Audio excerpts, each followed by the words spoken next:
Hi guys, so in this tutorial I am going to teach you how to change your workspace, to change your interface, to change your layout in Adobe Audition. It is very simple and straightforward. So all you need to do is come down. Now this is my current workspace that I am using, interface or layout, anything you want to call it.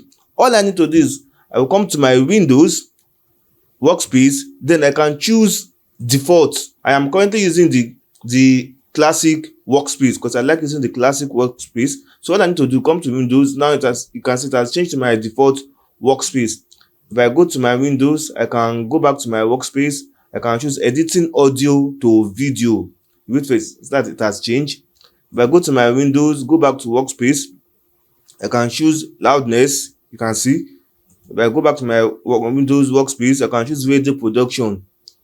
You wait for it, you can see it has changed to radio production. I can go back to my workspace again and choose restoration. Anyone you are comfortable editing with. Anyone you are comfortable editing with. But me personally, I prefer using the classic workspace because it gives me all the views that I need. It gives me all the views that I because I also work with a lot of projects, a lot of audio files. So that is why I choose my classic workspace. You can see it's going to list everything out for me. It's going to list everything out for me. Unlike my default workspace, if I'm on my default workspace, you see, I will have to start scrolling down. But once I'm in my Windows workspace, once I'm in my classic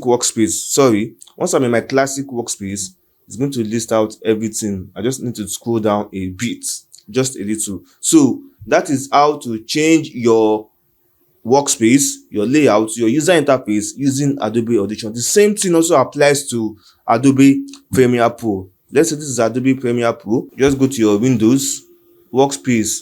You can see it. You can see it. Caption, color, editing, effects. The same thing also applies to Premiere Pro. So guys, if you find this video very interesting, give it a like, subscribe, and drop a comment. I'm going to see you in the next video.